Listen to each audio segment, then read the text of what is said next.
Hello everybody, I hope कि आप सब लोग अच्छे से हैं और मैं भी ठीक हूँ।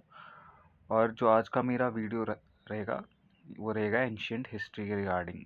तो पहला वीडियो हम स्टार्ट करेंगे वो एंशियंट हिस्ट्री के रिगार्डिंग रहेगा और इसमें हम कुछ बेसिक्स आज कवर करेंगे और हम इसमें देखेंगे जैसे स्टोन एज से हम स्टार्ट करेंगे। पहले हम कुछ चीज़ें देखेंगे थोड़ी बहुत इसमें से, तो उसके बाद हम स्टोन एज देखेंगे, फिर उसके जो फेजेस रहते हैं फिर इन डिटेल हम फेजेस इसमें करेंगे एक एक करके। तो हमारा स्टार्टिंग रहेगा। देखिए, अब अगर हम एंशियंट हिस्ट्री पढ़ रहे हैं, इसके पीछे कुछ रीजंस होंगे, कुछ चीज़ें होंगी जिनके थ्रू हम आज भी स्टडी कर पा रहे हैं एंशियंट हिस्ट्री को। तो मैं बताना चाहूँगा जिन चीज़ों से हम पता लगता है हमें सब्जेक्ट का कि क्या है, कैसा है, क्या सब चीज़ें इसमें हो रही है, कैसे हो रही है। तो ये हम बता सकते हैं कि सोर्सेज से हमें पता चलता है। सोर्सेज से हमें पता चलता है, बिल्कुल सही बात है। लेकिन अब इसमें जो सोर्सेज है वो कौन सी है? पहले लिटरेरी सोर्सेज रहे।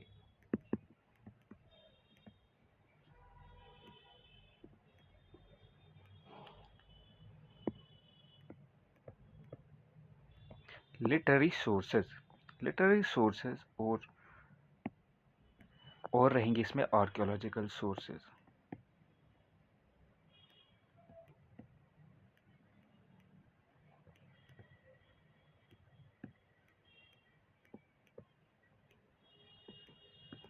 Archaeological sources. अब लिटरेरी सोर्सेज में हम देखते हैं कि क्या आता है। लिटरेरी सोर्सेज में आता है रिटन एविडेंस।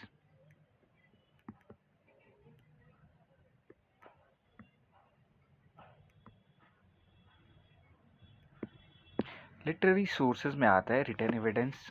ऑरल राइटिंग्स आती है, सॉरी, ऑरल एविडेंस आता है।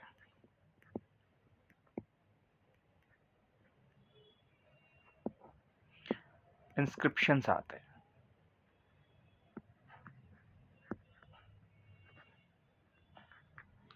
Inscriptions, manuscripts.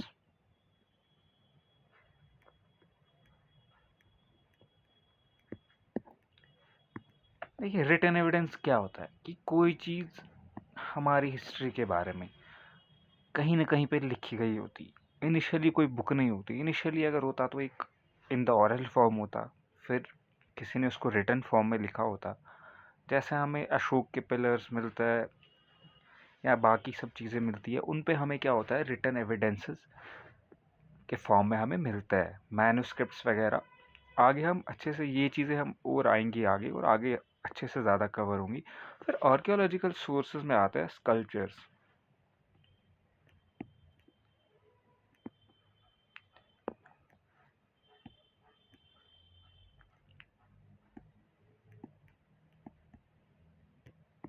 स्कल्पचर्स और क्या आता है, मॉन्यूमेंट्स आता है इसमें।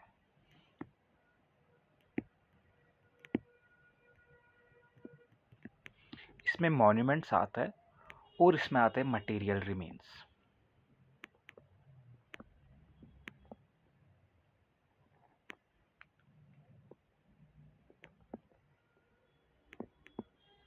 Material remains in the sense, देखो, मॉन्यूमेंट्स आता है, मटेरियल रिमेन्स कोई ऑब्जेक्ट्स होते हैं, हम बता सकते हैं इसमें, सॉरी, इसमें कोई ऑब्जेक्ट्स भी हो सकते हैं, ऑब्जेक्ट्स हो सकते हैं, इसमें कॉइन्स हो सकती है, ये सब चीज़ें इसमें हो सकती है। कभी कभार जो आर्कियोलॉजिकल सोर्स होता है, अगर हम देखते हैं, कॉइन्स से भी हमें बहुत सारी चीज़ें पता चलती है।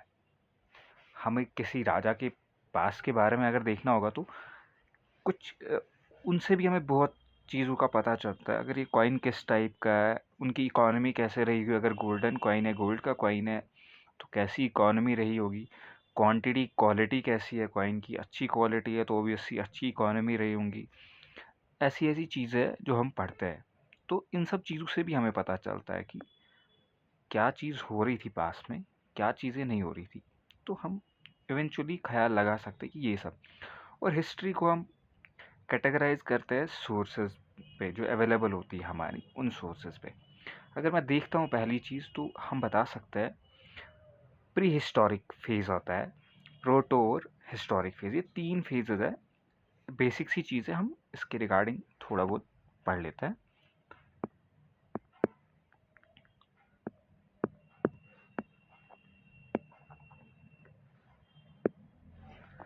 तो पहले हम देखते हैं pre historic phase.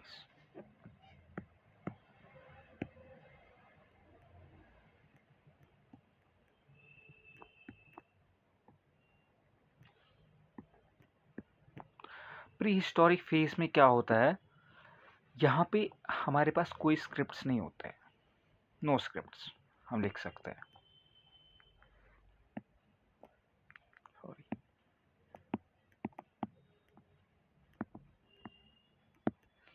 No scripts, no written evidences.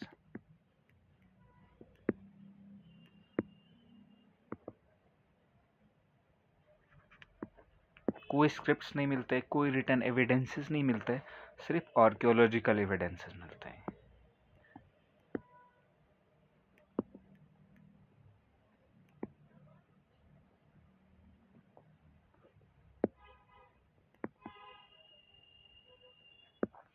सिर्फ आर्कियोलॉजिकल एविडेंस ही मिलते हैं, एविडेंस हमें मिलते हैं।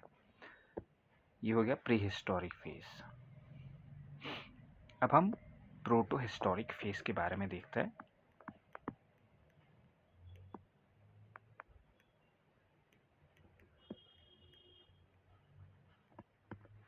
प्रोटो हिस्टोरिक फेज में हमें स्क्रिप्ट्स मिलती है, बट अनडिसाइफर्ड।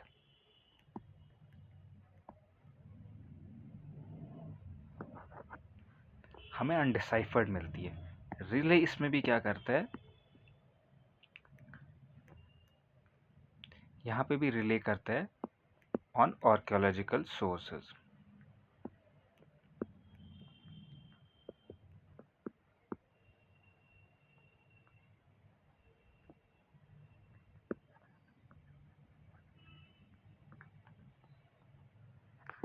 यहाँ पे आर्कियोलॉजिकल सोर्सेज पे रिले करते हैं हम लोग।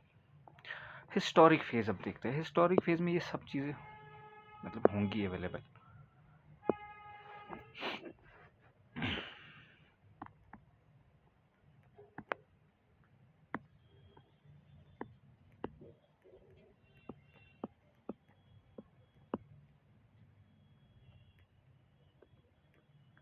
हिस्टोरिक फेज स्क्रिप्ट्स भी होंगी, लिटरेरी एविडेंसेस भी होंगे,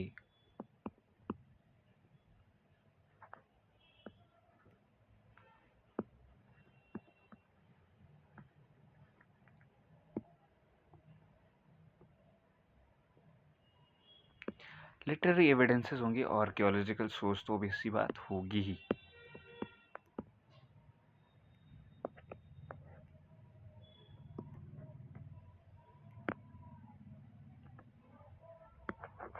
और एक इम्पॉर्टेंट चीज़ मैं आपको बताना चाहूँगा, ये कुछ इम्पॉर्टेंट चीज़ है।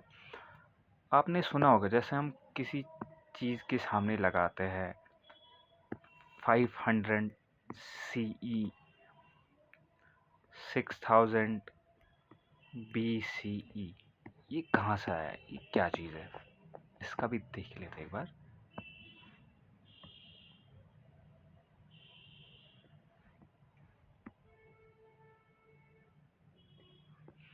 देखिए, अगर ये जीसस क्राइस्ट का बर्थ हुआ है,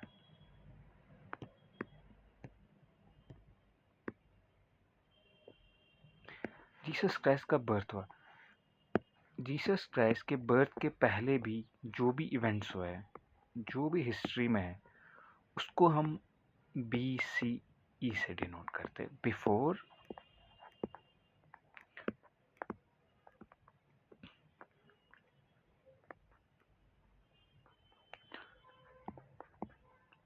कॉमन एरा। और CE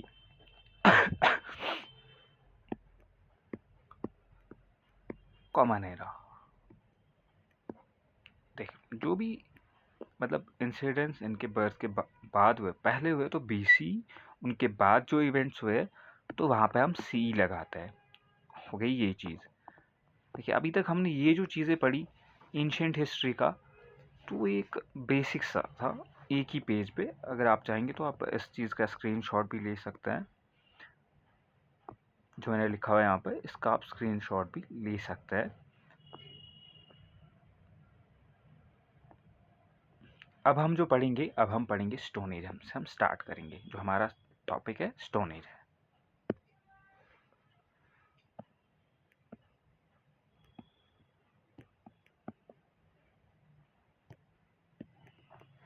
स्टोन एज में अगर हम देखेंगे, स्टोन एज हम पढ़ेंगे, इसमें 3 फेजेस आते हैं। पैलियोलिथिक होता है, मेसोलिथिक होता है और नियोलिथिक होता है।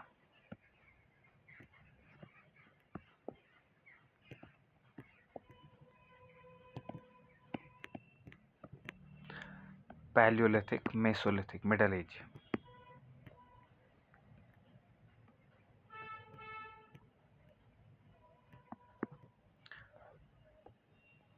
नियोलिथिक।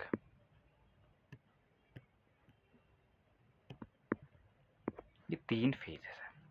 अब हम पहले इन जनरल तीनों का ओवरव्यू देखते हैं, फिर हम पैलियोलिथिक इन डिटेल आज करेंगे। कल के लेक्चर में फिर इसकी हम देखेंगे साइट्स, मतलब पैलियोलिथिक साइट्स कहाँ कहाँ पे थी। फिर मेसोलिथिक डिटेल में करेंगे, उसके बाद इसकी साइट्स देखेंगे। फिर नियोलिथिक, ऐसे ही हमारा रहेगा। और अभी जो हम देखते हैं, अभी हम पैलियोलिथिक को पहले देखेंगे, फिर मेसोलिथिक को एक एक करके इनको देखेंगे। पैलियोलिथिक में क्या रहता है, हंटर्स और गैदरर्स थे क्या।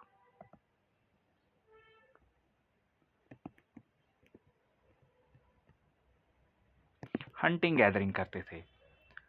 अर्थ का सरफेस था कवर्ड किससे,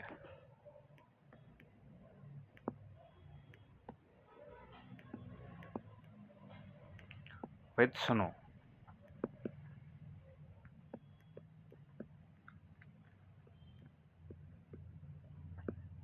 अर्थ का सरफेस स्नो से कवर्ड था। कहीं ना कहीं डिस्कवरी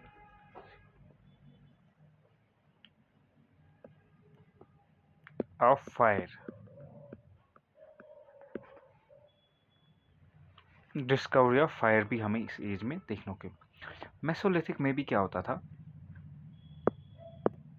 यहाँ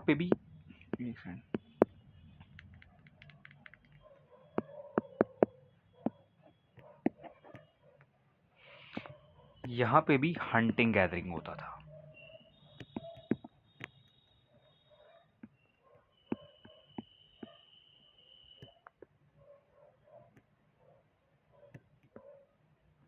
हंटिंग गैदरिंग होता था यहाँ पे भी। डोमेस्टिकेशन ऑफ एक चीज़ क्या हुई यहाँ पे डोमेस्टिकेशन ऑफ एनिमल स्टार्ट हुआ।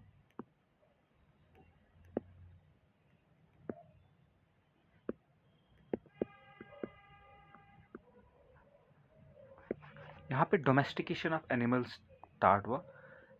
केव्स देखने को मिली, प्री हिस्टोरिक पेंटिंग्स हमें मिली।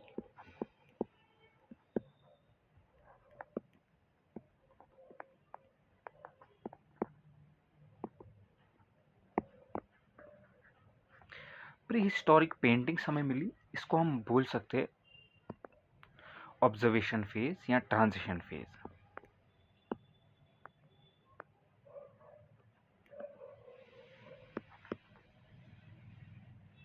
ऑब्जर्वेशन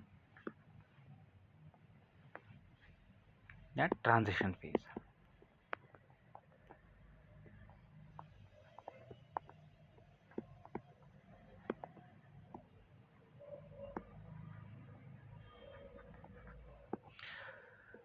देखिए, ट्रांजिशन फेज कैसे बता सकते, क्योंकि पहले हंटिंग गैदरिंग होती थी। यहाँ पे क्या होता था कि अर्थ का जो सरफेस था स्नो से कवर्ड था, और धीरे धीरे जब स्नो मेल्ट होने लगी, फिर तो यहाँ का जो फ्लोरा फौना भी थोड़ा बहुत ग्रो होने, मतलब ग्रो होने लगा होगा। तो ट्रांजिशन फेज यहाँ पे तो सिर्फ हंटिंग गैदरिंग होती थी एनिमल्स, लेकिन यहाँ पे डोमेस्टिकेशन हो गया। हमें कुछ पेंटिंग्स मिली, प्री हिस्टोरिक पेंटिंग्स मिली, ये सब चीज़ें मिली। इसीलिए हम इसको ऑब्जर्वेशन फेज भी कह सकते हैं, ट्रांजिशन फेज भी कह सकते हैं, कि यहाँ पे भी हंटिंग गैदरिंग हुआ नियोलिथिक में। नियोलिथिक में बहुत सारे चेंज आए, हंटिंग गैदरिंग तो है ही।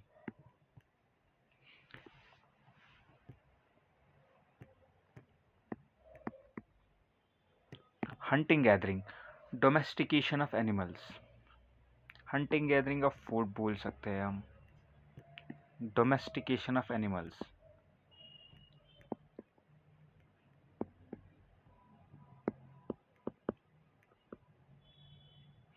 Domestication of animals, agricultural farming भी हुई यहाँ पे।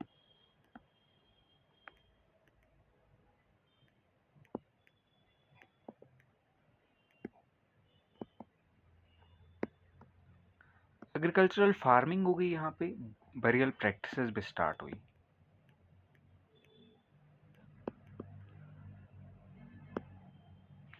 बरियल प्रैक्टिसेस स्टार्ट हुई तो लोग सेटल भी करना, पहले वो उधर इधर घूमते थे नोमैडिक्स की तरह, अभी भी नोमैड्स है, ऐसा कोई नहीं है कि अभी नहीं है, बट हाँ वो लोग फिर धीरे धीरे सेटल होने लगे। हम बोल सकते हैं सेटलर्स भी, सेटलमेंट्स होने लगी।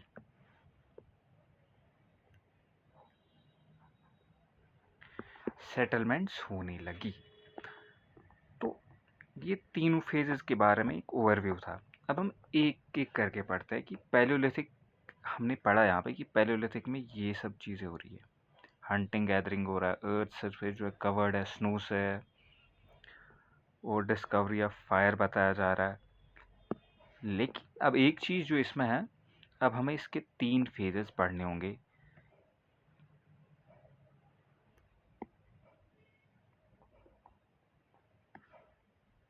हमें 3 फेजेस पढ़ने होंगे इसके, और वो 3 फेजेस क्या होंगे, लोअर, मिडल और अपर।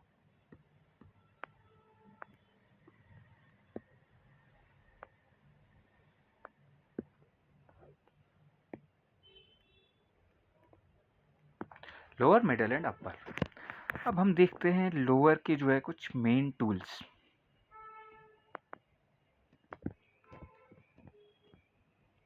मेन टूल्स क्या रहते हैं इसमें, हैंड एक्स रहता है,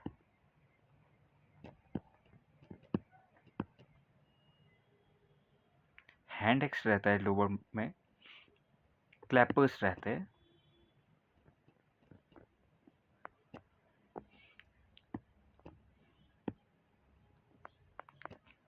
क्लेव्स, but rough and heavy.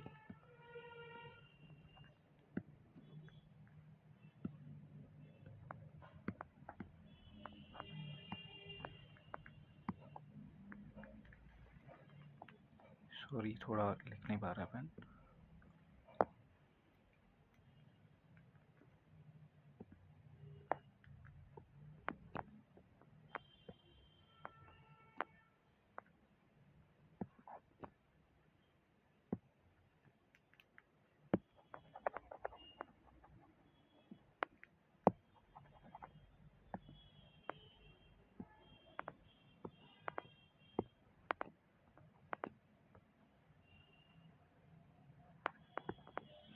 Rough and heavy रहता है ये। शेल्टर बहुत सारी साइट्स पे यहाँ पे मिला।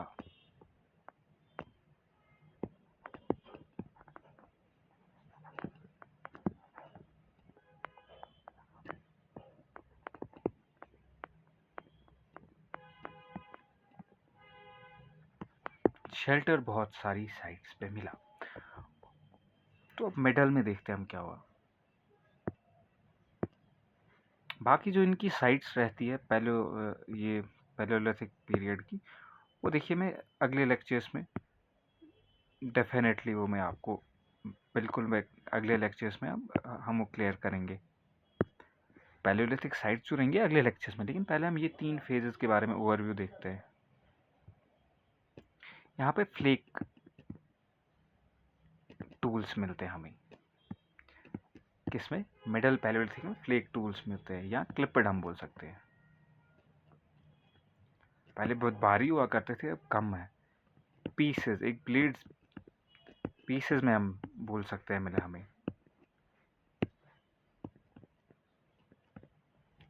ब्लेड्स, पॉइंट बोरर्स मिले हमें, पॉइंट्स बोरर स्क्रैपर्स मिले। और ये जो टूल्स है, टूल्स क्या हुए? Tools became lighter.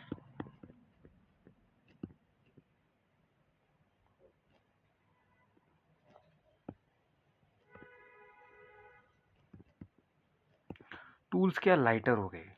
एवोल्यूशन क्या हो गया? एवोल्यूशन हो गया, evolution of homo erectus, evolution of homo erectus. Discovery of fire हो गया, डिस्कवरी ऑफ फायर। तो ये सब चीजें हुई। अपर में अब हम देखते हैं मेन टूल्स, ब्लेड्स, ये सब blades, marine tools and needles,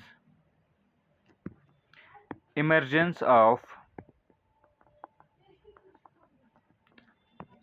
of homo sapiens हुआ यहाँ पे।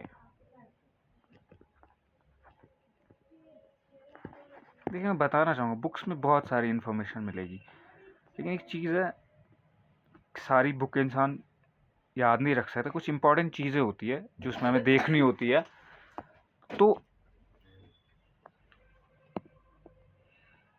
यह हमें देखनी होती है। आज के लेक्चर के लिए इतना ही था। एक बार एक क्विक रिकैप करते हैं। आज हमने पढ़ा पहले सोर्सेस, उसमें हमने पढ़ा रिटन और archaeological sources. Written archaeological sources पढ़ा हमने। उसके बाद हमने देखा फिर हमने पास के बारे में पढ़ा। फिर हमने स्टोन एज स्टार्ट किया, पास के बारे में पढ़ा, स्टोन एज स्टार्ट किया, फिर इसकी टाइप्स देखी। जैसे पास के बारे में हमने देखा कि प्री हिस्टोरिक क्या होता है। प्री हिस्टोरिक हमने फिर देखा थोड़ा बहुत कि इसमें स्क्रिप्ट्स वगैरह। प्री हिस्टोरिक, प्रोटो हिस्टोरिक पढ़ा हमने। प्री हिस्टोरिक, प्रोटो हिस्टोरिक पढ़ा हमने। फिर हमने हिस्टोरिक फेज पढ़ा।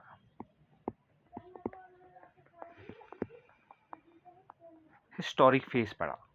तो ये 3 चीज़ें हमने देखी कि कैसे हम पढ़ सकते। जैसे यहाँ पे हमने देखा कि स्क्रिप्ट्स भी नहीं थी आर्कियोलॉजिकल सोर्सेज पे, यहाँ पे थी स्क्रिप्ट्स लेकिन अनडिसाइफर्ड थी, यहाँ पे स्क्रिप्ट्स भी थे, आर्कियोलॉजिकल सोर्सेज, सब चीज़ें थी यहाँ पे। तो एक धीरे धीरे कैसे डेवलपमेंट होता है वो सब चीज़ें हमने देखी थी। फिर हमने इसमें देखा कि मैंने ग्रेगोरियन कैलेंडर के बारे में आपको जैसे बताया, वो सब चीज़ बताई। उसके बाद फिर हमने पढ़ी स्टोन एज का स्टार्टिंग करा, और स्टोन एज का स्टार्टिंग करा हमने, उसमें स्टोन एज पढ़ा, sorry stone age. Stone age में हमने पढ़ा पहले पैलियोलिथिक, मेसोलिथिक, नियोलिथिक, ये 3 चीज़ें हमने पढ़ी। फिर पैलियोलिथिक ने हमें 3 चीज़ें पढ़ी, लोअर, अपर और मिडल। ये 3 चीज़ें हमने पढ़ी। पैलियोलिथिक में हमने ये 3 चीज़ें पढ़ी। और आज के लेक्चर में इतना ही। कल के लेक्चर में पैलियोलिथिक साइट्स लाऊंगा मैं आपके लिए, और डेफिनेटली हम वो सब करके बहुत अच्छे से एक मैप पे, मैं आपसे रिक्वेस्ट करता हूँ अगर आपके पास प्लेन मैप होगा, आउटलाइन होगा स्टेट्स का, वो बेटर है कि उस पर आप लोकेट कर सकते हैं कि कौन सा मैप कहाँ पे है। Thank you. मैं उम्मीद करता हूँ आप लोग को मेरा वीडियो अच्छा लगा होगा। अगर अच्छा लगा होगा आप प्लीज़ सब्सक्राइब कीजिएगा, शेयर कीजिएगा।